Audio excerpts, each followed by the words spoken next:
Welcome to a very special episode of Memory Health Made Easy, how to take care of yourself during the coronavirus.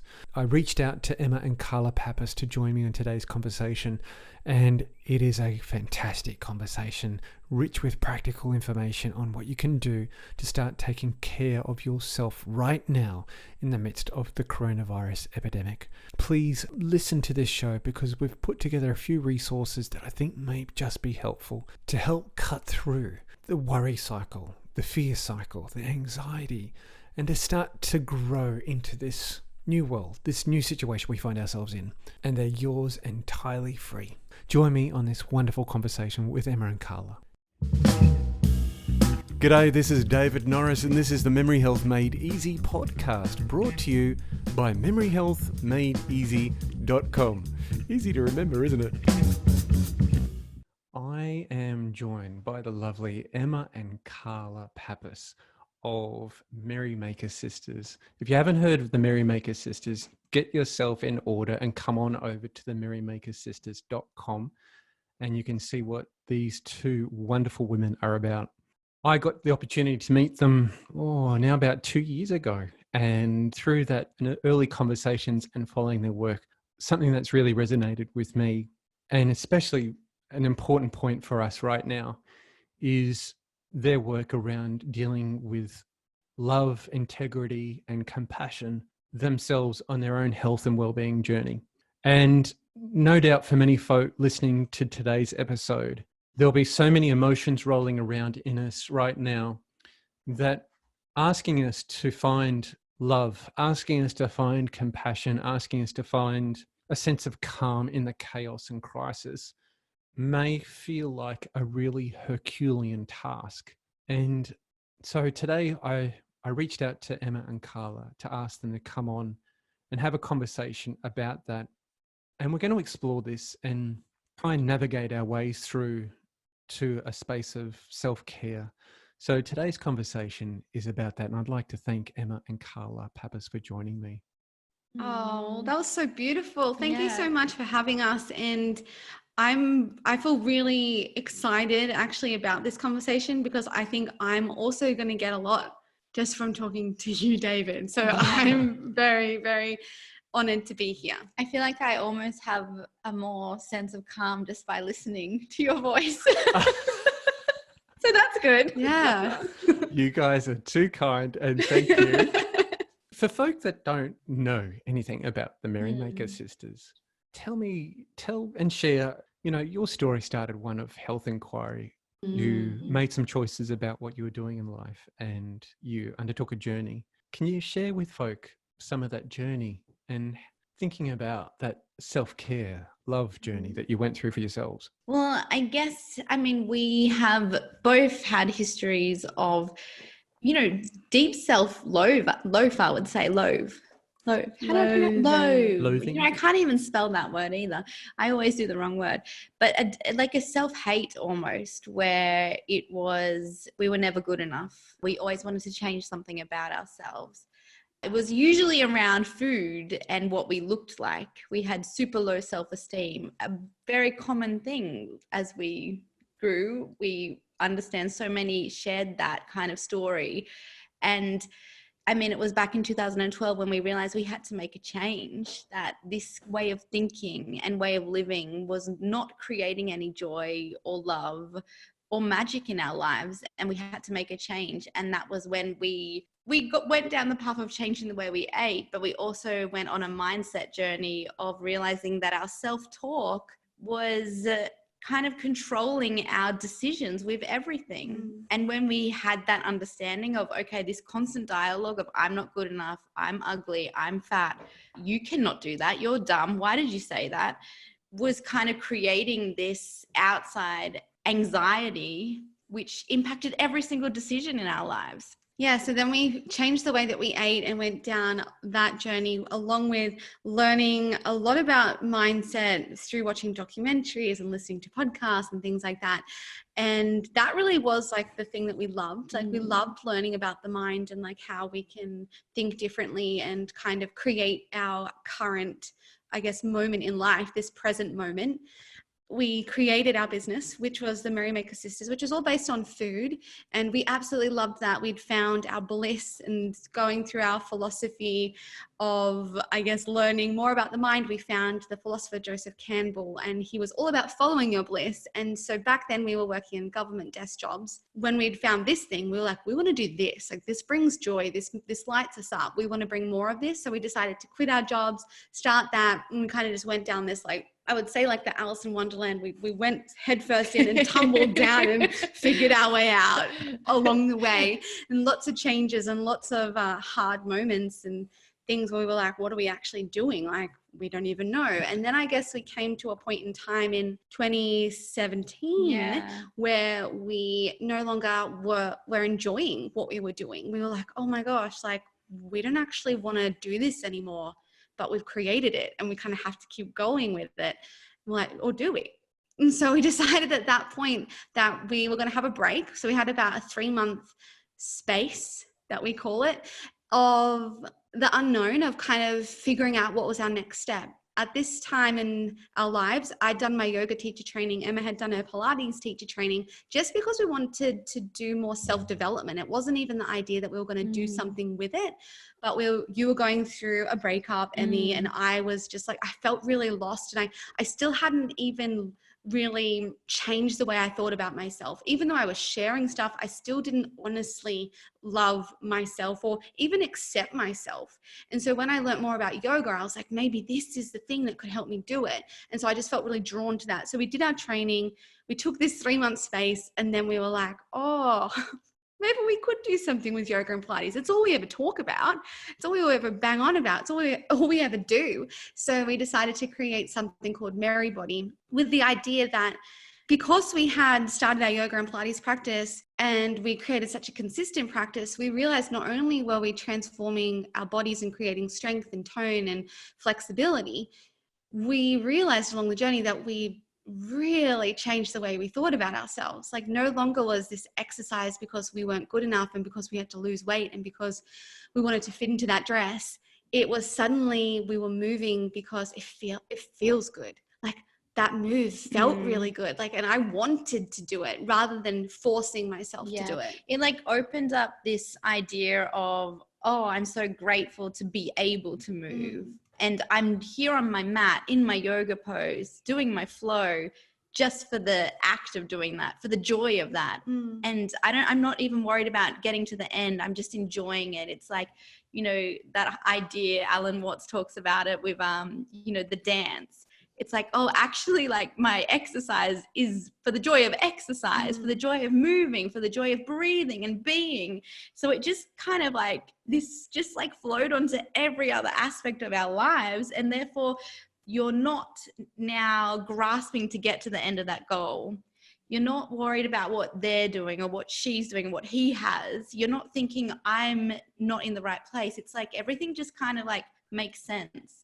It's like you kind of, we always do this thing, like we hang on, we do, whenever we're like struggling or anything, we now like clench our fists and it's just like, let go. And that's, and then we open the and it's just like, you open, and it's just like your shoulders come away from your ears and you can just like, they go back and down, your heart opens and you feel like even just a moment, a sense of calm, that all is okay. There's so much there with your story, on personal discovery through to being a little bit uncomfortable, but leaning into that sort of sense of discomfort, being honest, and sometimes very hard to be honest with ourselves.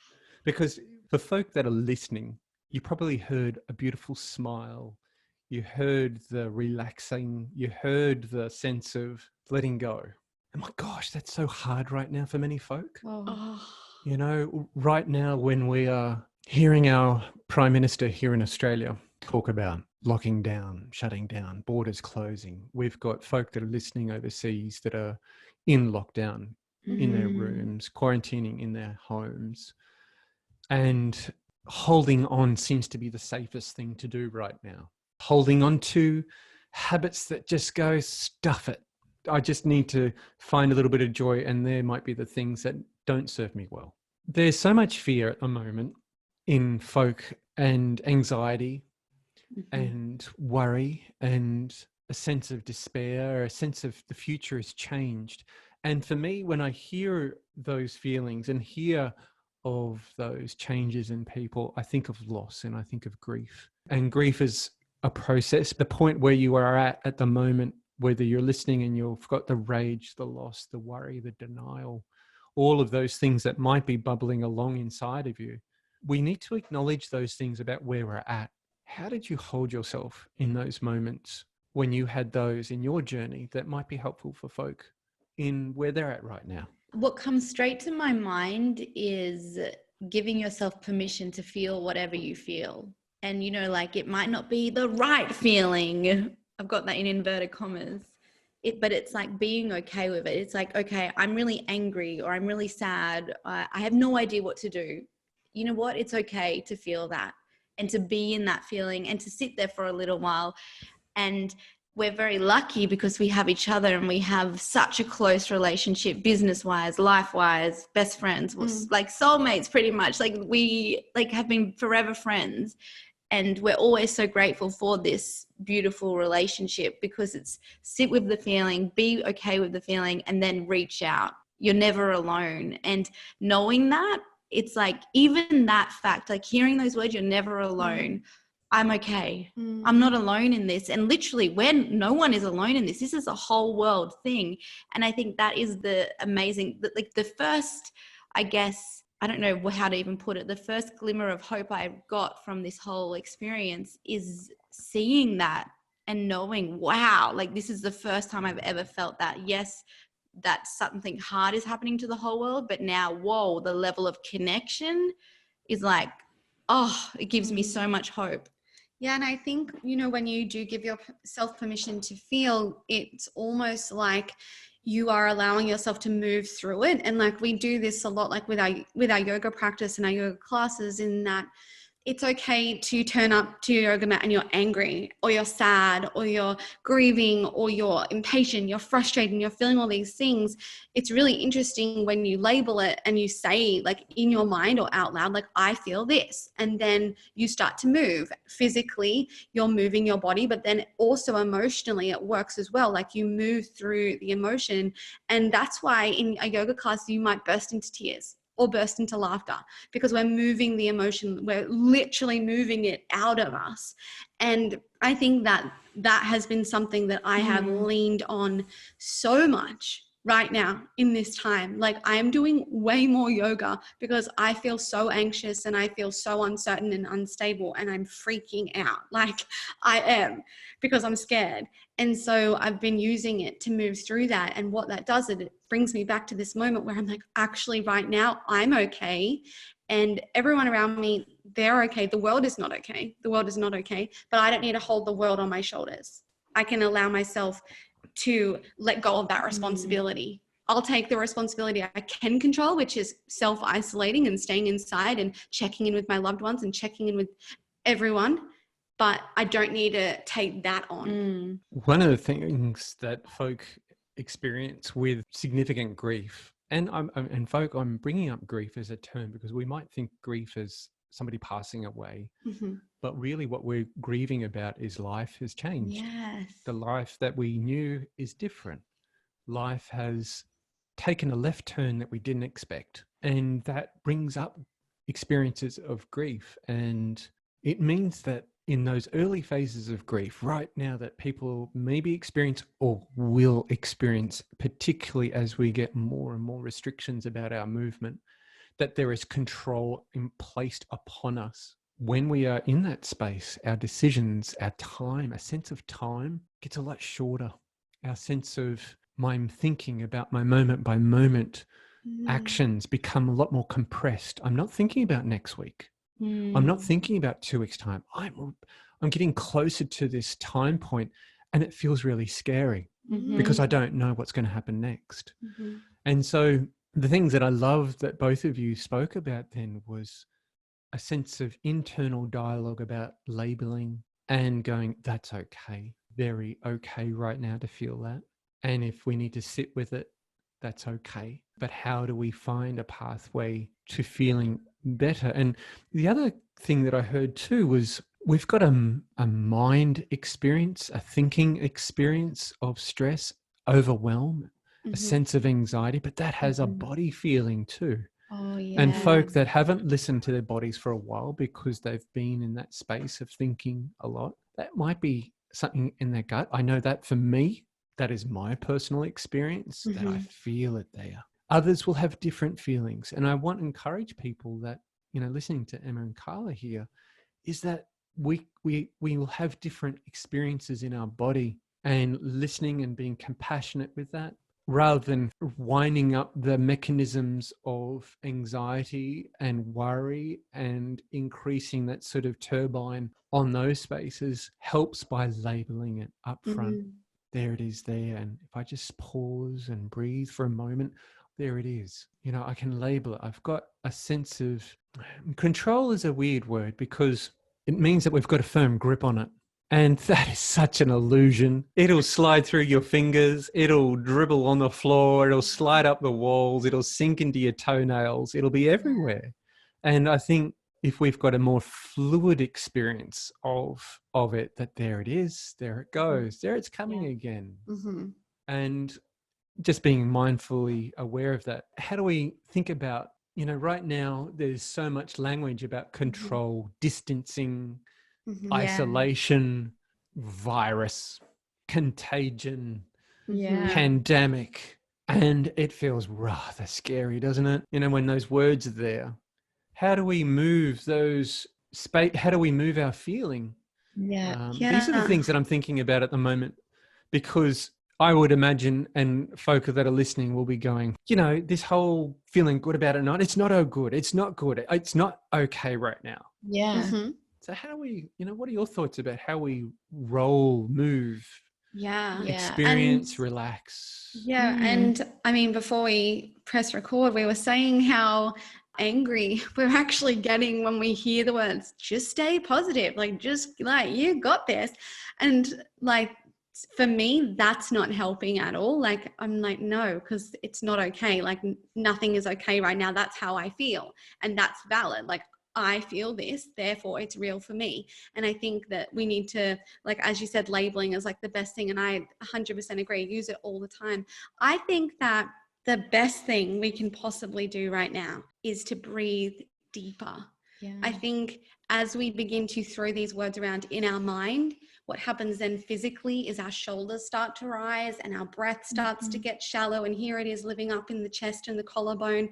And suddenly we're breathing faster. Our brain's responding, thinking we're in this stressed out feeling. Parasympathetic is not on at all. We're straight into the sympathetic nervous system and we're feeling stressed. And then all of everything else fails to work as well. So if you're feeling any digestion issues, if that's come up, if you're seeing more of that, that's because we're feeling more stressed and so many other things as well. But what a deep breath can do, what 5 minutes of deep breathing can do, is switch on the parasympathetic nervous system, which is our rest and digest, which means that we're able to repair and restore ourselves, which means we're able to feel grounded and steady and stable again. We're able to come into the present moment rather than living in the future and thinking what's happening or what's not going to happen next. And so I think the easiest thing we can all do is come back to the breath.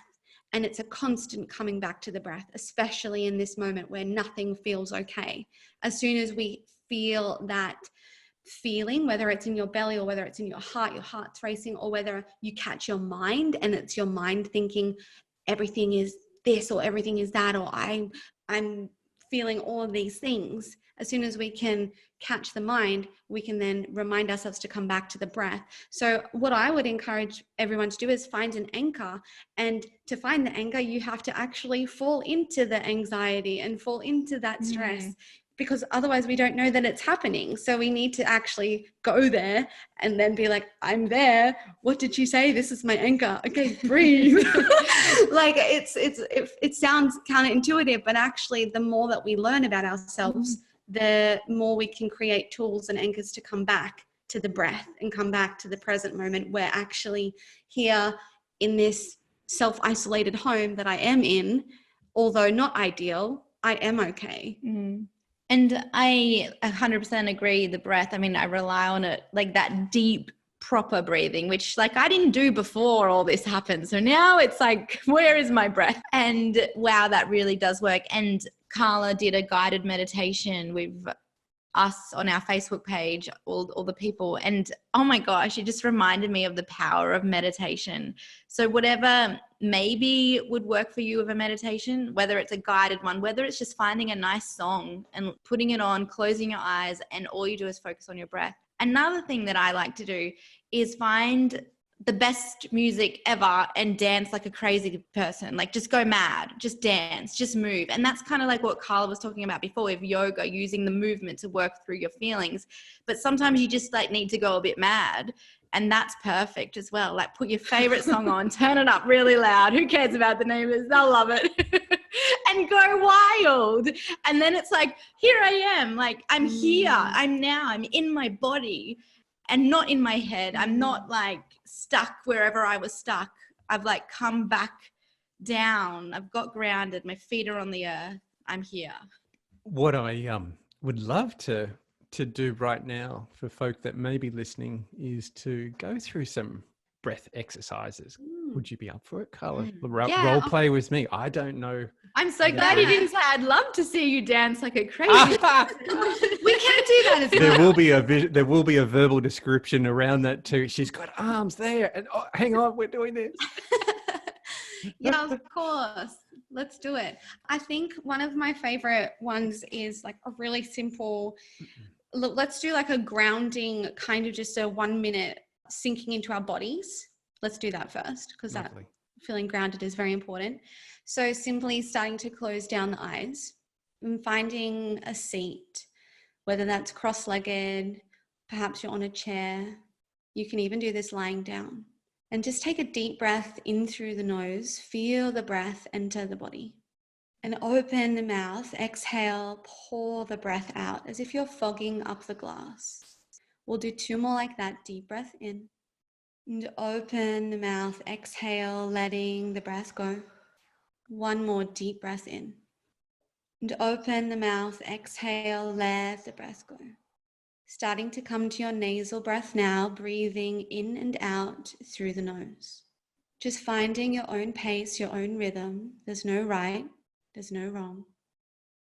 Just be with the breath. With your next inhale through the nose, I invite you to picture the breath entering the crown of the head and traveling all the way down the spine, and then in toward the earth, creating roots deep down into the earth. As you exhale, allow these roots to ground down further, all the way down, feeling stable and secure.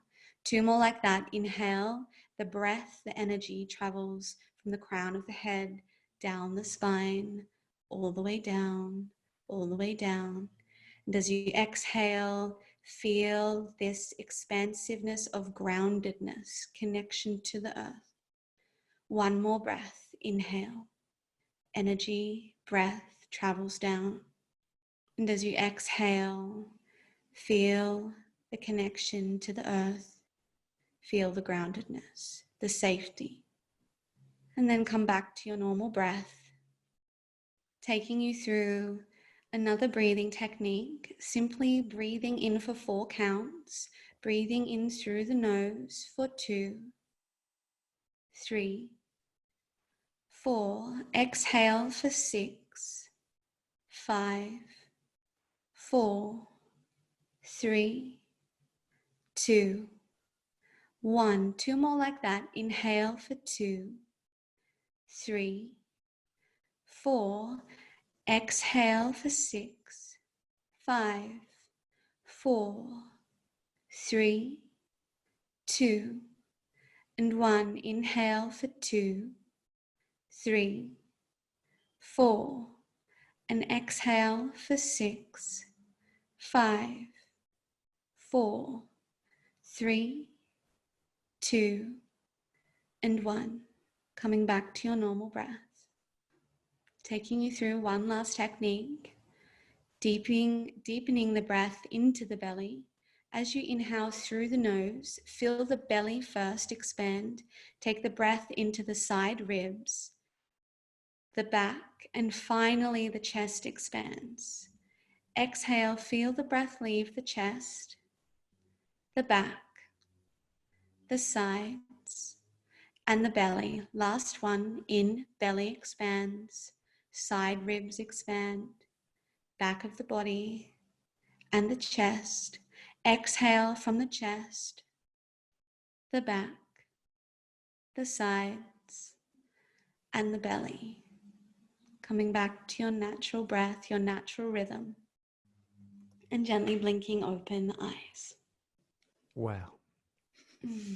That feels beautiful. Feels like I've drunk from a well of calm. And so that were 3 techniques. So I would recommend picking one and then just doing that for 4 to 8 rounds at the start, or just keep going like as long as you like, because I feel like when you start, you have this resistance. You're like, I don't want to do this. I don't want to breathe deeply. And then when you get into it, you're like, I don't want to get out of this. Like, I just want to stay. And so it's really amazing. Like, you'll find when you start to breathe and meditate that you don't want to do it ever. Like, I never want to meditate. And then I meditate and I'm like, I want to stay here. It's such a funny experience, really. And I mean, I have definitely experienced like the last week of just not wanting to meditate and not wanting to yoga. Really, like, I don't want to do my practice. And, you know, that was like things that were part of my daily life before. And I've really felt that. And all I want to do is update Facebook and read the news and Google updates here, updates there. And it's been a real effort to come back to my practice. And I mean, like, it's even that observation is like, wow. Yeah. Like, it's important to check in with yourself and know, okay, what am I forgetting to do that makes me feel okay? Yeah. The experience of deep breathing is one that has just such powerful chemistry for our body. It fires off that lovely sort of neural signals up into a part of our brain, which helps us move from that fight or flight response. And it's a sort of calm trigger. And we've just had 2 or 3 beautiful little exercises to pop into our toolbox right now. Just going to be really powerful techniques to, in case of emergency, break glass. There it is. But one of the things, as Emma pointed out, was practice and consistency in showing up for ourselves at the moment, that it's so hard. I have changed. I'm not going to the gym. So there's my beautiful little tonic of physical exercise. I can't go and do my social swims. That's gone. I'm hanging out online with YouTubers occasionally to do a bit of yoga, but that's about it.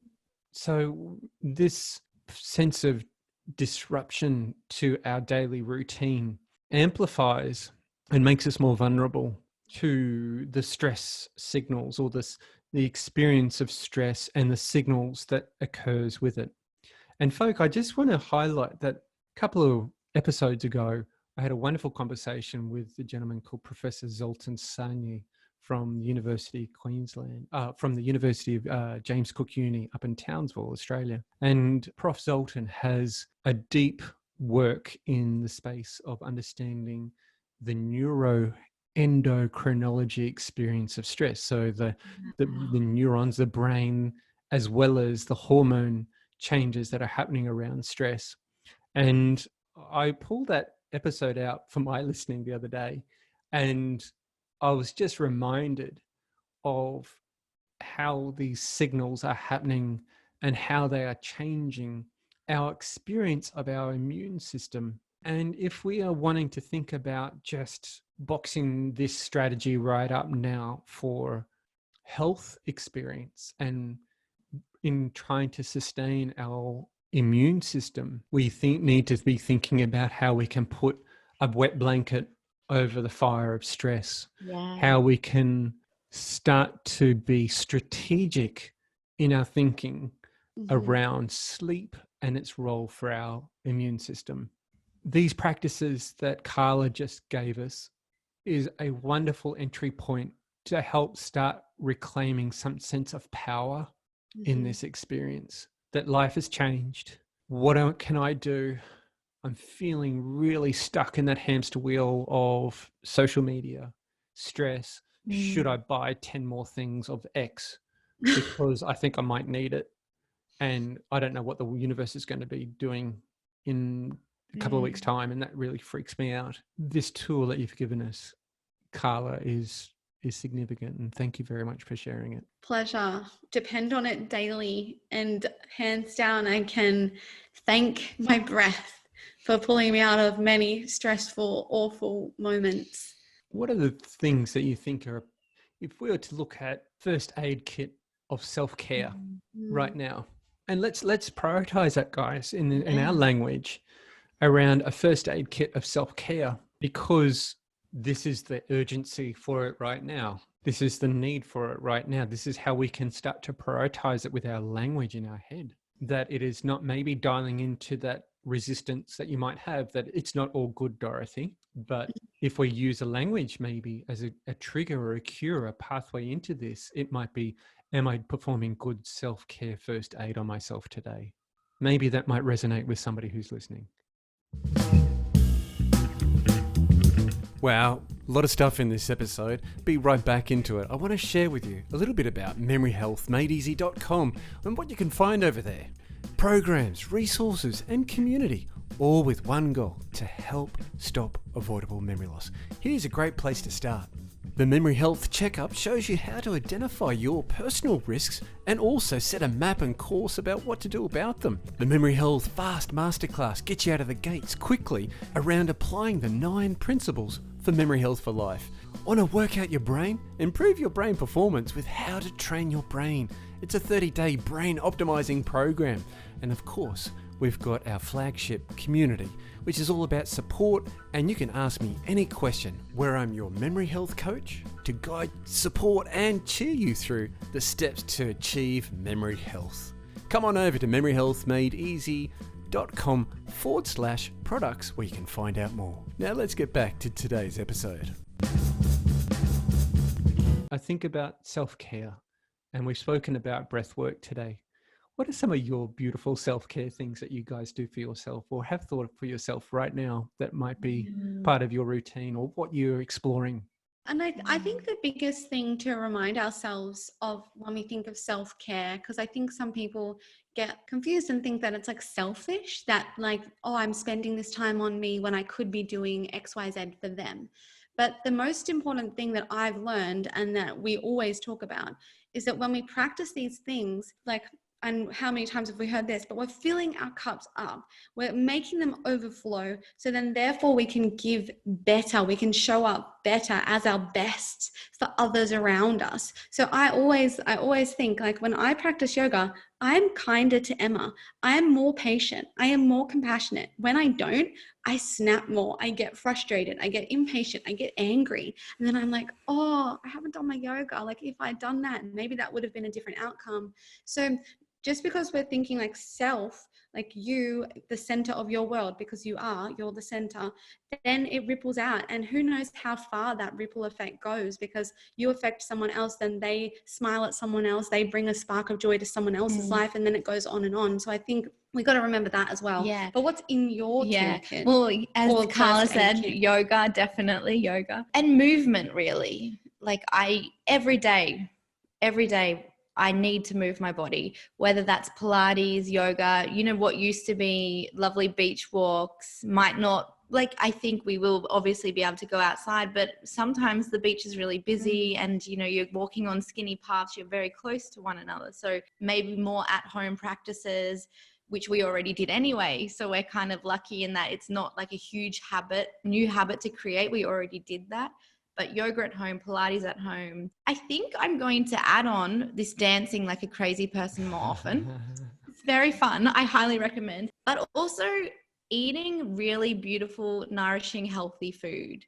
And I tell you what, I've noticed, like, I've definitely been triggered with some old eating habits, like some binge eating, some emotional eating. So that's been interesting to observe and then be like, okay, like, like take note and then don't act on that when I feel that sensation. Am I hungry? Actually, no, I'm not. I'm just binging because it's making me feel better. So breathe instead. Yeah, breathe instead of binge.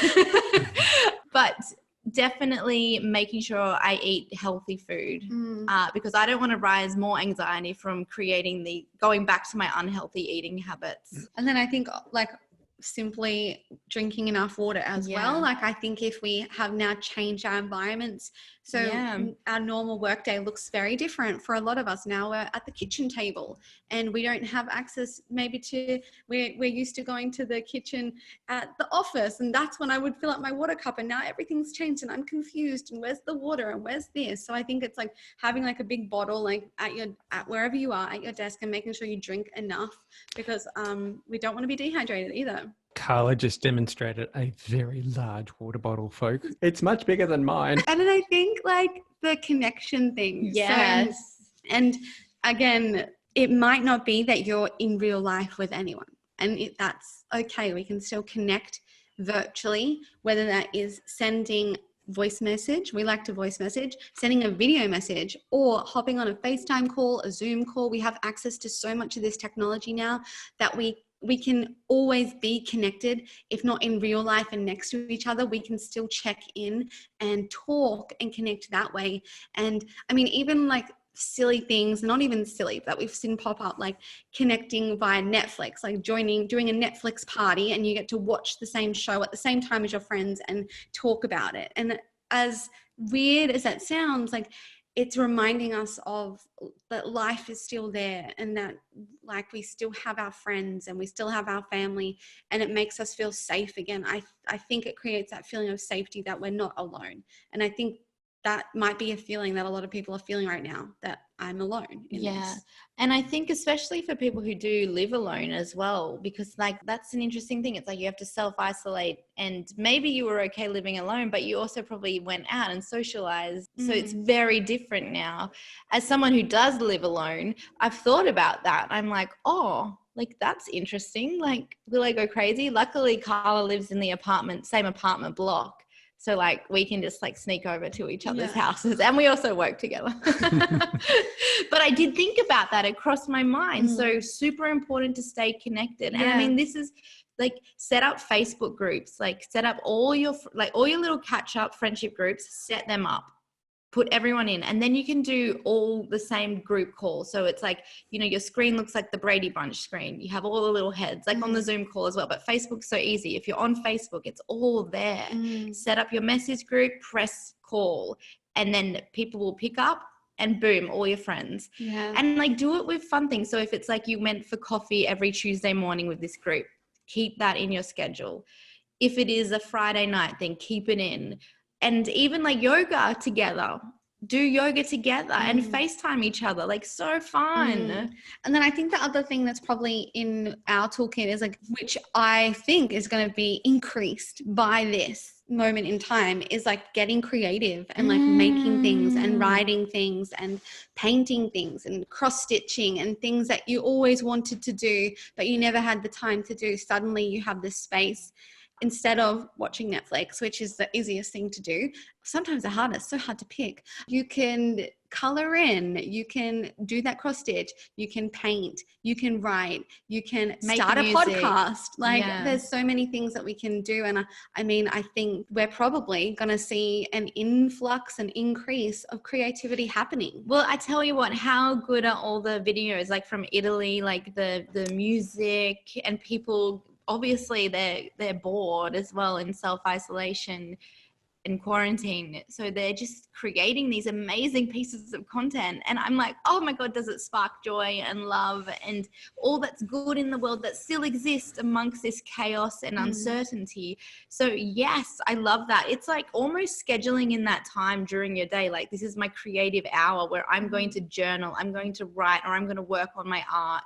Even if you think you're not an artist or you're not creative, keep doing it, because wow, it's like pure healing, pure magic, I think, to create something from nothing and then share it as well and inspire others and connect over that sharing of creativity. How can you take care of yourself emotionally physically, mentally, cognitively, socially in this crazy time of coronavirus? Well, our conversation today with Emma and Carla Pappas has certainly showed that self-care should be really front and center for our lives right now. So to help, we've put together the self-care starter kit. Come on over to memoryhealthmadeeasy.com/podcast with my conversation with Emma and Carla Pappas and grab your self-care starter kit. Is it a first aid kit? Is it something to generate a bit of spark and enthusiasm for something that is going to have a real impact in your life right now? Is this a new beginning for you? Wherever you are at right now, this might be just the thing you need to help make things happen in your life. It is entirely free. We do not want any money for this. So please come on over to memoryhealthmadeeasy.com. How can you take care of yourself emotionally, physically, mentally, cognitively, socially in this crazy time of coronavirus? Well, our conversation today with Emma and Carla Pappas has certainly showed that self-care should be really front and center for our lives right now. So to help, we've put together the self-care starter kit. Got a little delivery of products from our local demo yard for the kids. So I've got a young family, and I was also thinking about creativity and how do we create experiences. And so we got some items from the demo yard to start building things. So there's a whole maker project there around different things and different projects. And guys, when I listen to what you've mentioned there, and at the heart of it, it is almost a sense of self-discovery opportunity that we have in front of us. And this is when coming back to grief, that in our pain, in our frustration, in our sadness, in our darkness, the other side of grief is love, is a sense of hope, is renewal, newness. And these are the other faces, or the other face, the other side. And at some point it will turn, guys. And these are some of the opportunities that Emma and Carla have shared with us to start to explore that. One of the things that I'm thinking about at the moment is creating bumpers around digesting information about what as a community is happening, and then putting that in place to go, okay, I need to check out. And I heard, Emma, you described a similar experience about, we can be on that. It's so easy to be on a Facebook, and then it's just 10 minutes, 20 minutes, 30 minutes, 40 minutes, an hour later, and you're thinking, oh, I'm exhausted. I'm literally exhausted. I'm exhausted from my emotional response. I'm exhausted by my rage. I'm exhausted by my sense of powerlessness. I'm exhausted because I'm trying to give and serve and support. And these practices are about self-care, self-nurturing, and self-discovery. And we can keep going on about the different opportunities, but there is opportunity here in our lives. And I think that there is a wonderful time, folks, that we can start to invest in ourselves. I was reading something recently around when people were taking up new hobbies, new actions, new activities. And of course, the one that comes to mind is a New Year's resolution. But they also found, it was a behavioral change psychologist out of the US. I was referenced in a conversation I had with Kate Garley recently.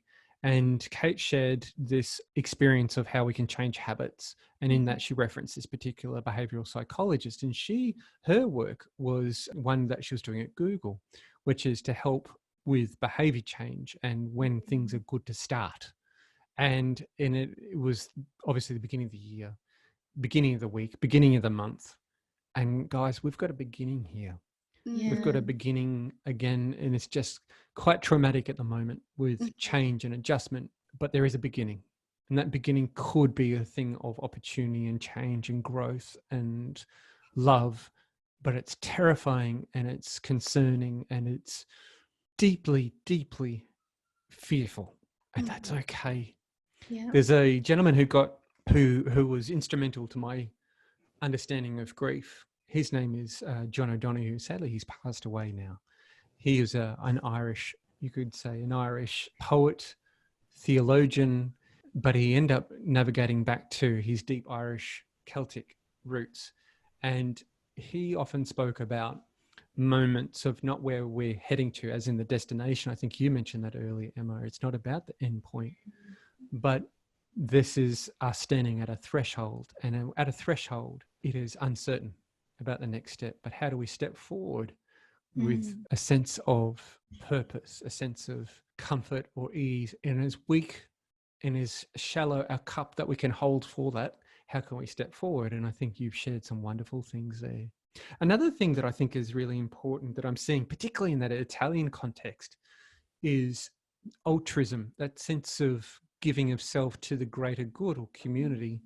And I saw some of those Italian experiences and I thought, how can we start to create something here? And so we did a letter drop in my street last weekend to our neighbors to say hi, you know, something very cliche about, you know, when it's lemons, we can make lemonade. No, I don't want to buy your house. No, this is not an offer for your house. This is me turning up to say it takes a pandemic to introduce myself. Wow. I'm Dave. This is us. Here's my number. Things are going to change. If you need help, support, just give us a call.